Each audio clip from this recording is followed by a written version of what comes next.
तर या देवस्थानाचा इतिहास सांगायचा म्हणजे कचरू बाबूराव निक्कम आणि मीराबाई कचरू निक्कम म्हणजेच माझे आजी आजोबा यांनी या मंदिराची स्थापना केली. आणि आता त्यांचे पुत्र म्हणजेच महंत रवींद्रानंदजी सरस्वती महाराज म्हणजेच माझे गुरु रवींद्र दादा निकम हे या मंदिराचा कारभार सांभाळत आहेत. लाईट गेली बघा सत्ते, लाईट गेली जसं तुम्ही बघू शकताय. या मंदिराचा इतिहास सांगायचा म्हणजे तुम्हाला मी व्यवस्थित दाखवतो.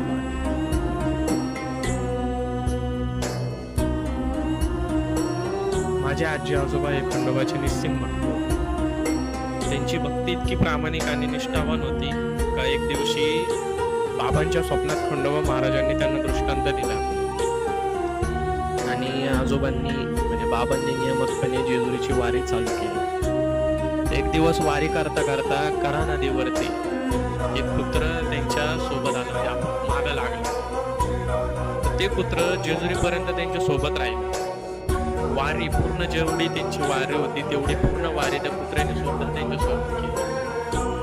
परंतु जेजुरीहून घरी येताना बाबा बस स्टँड वरती गेले आणि ते पुत्र तिथंच थांबलं. घरी आल्यानंतर जे घडलं बाबा त्याचाच विचार करत होते. घरी आल्यानंतर तेच पुत्र सेम टू सेम तेच पुत्र त्यांना त्यांच्या घरासमोर दिसलं.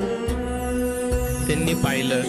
हा सगळा प्रसंग आजीला सांगायचा होता त्यांना. त्याच्यासाठी त्यांनी आजीला आवाज दिला. तर आजी बाहेर जशी आली आणि आजोबांची नजर वळली आजीकडं की आली का नाही अजून बघायला, तेवढ्याच क्षणामध्ये ते पुत्र तिथून गायब झालं. बाबा धावत गेले जिथं ते पुत्र उभं होतं, जिथं गायब झालं तिथं पाहायला गेले.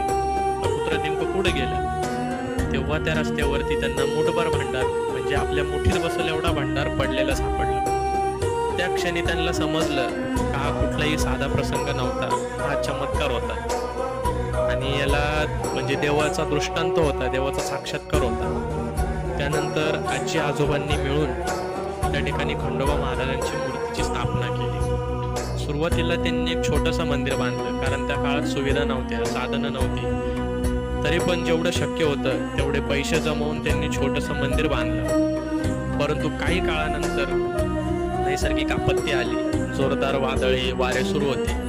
त्या टायमाला मंदिराच्या शेजारी असलेलं भेंडीचं झाड ते मंदिरावर पडलं आणि मंदिर तुटलं. पण अशी परिस्थिती असून सुद्धा आजी बाबा निराश नाही झाले, खचले नाही. त्यांनी पुन्हा एकदा धैर्य एकवटलं आणि नवीन मंदिर उभारलं. महाराजांची पुन्हा त्यांनी स्थापना केली आणि जे जुने स्थान मी तुम्हाला दाखवलं तिथे पहिल्या मंदिरापेक्षा थोडंसं मोठं मंदिर त्यांनी बांधलं. त्यानंतर काही काळाने आजोबा मल्हारलीन झाले. मग त्यांचे पुत्र म्हणजेच माझे गुरु महंत रवींद्रानंद सरस्वती महाराज म्हणजेच गुरुवर्य रविदादा निकम जे सगळ्यांना परिचित आहे, ते इतक्या लहान वयात त्यांनी खंडोबा महाराजांचा यात्रा उत्सव सुरू केला. यात्रा उत्सवामध्ये महाप्रसाद, विविध कार्यक्रम, बोहडा, त्यानंतर मंडळांचे उपक्रम यांसारखे अनेक कार्यक्रम त्यांनी सुरू केले. खंडोबा महाराजांचा चंपाषष्ठी उत्सव जो त्या काळामध्ये फार कमी प्रमाणात साजरा केला जायचा, तो पंचवटी सारख्या मोठ्या शहरामध्ये त्यांनी त्यांच्या आईच्या पाठिंब्याने आणि त्यांच्या मित्रांच्या सपोर्टने एवढ्या मोठ्या शहरामध्ये यात्रा उत्सव सुरू केला. हळूहळू ही प्रथा रूढ झाली आणि अजून पण हा यात्रा उत्सव खूप मोठ्या प्रमाणात साजरा केला जातो.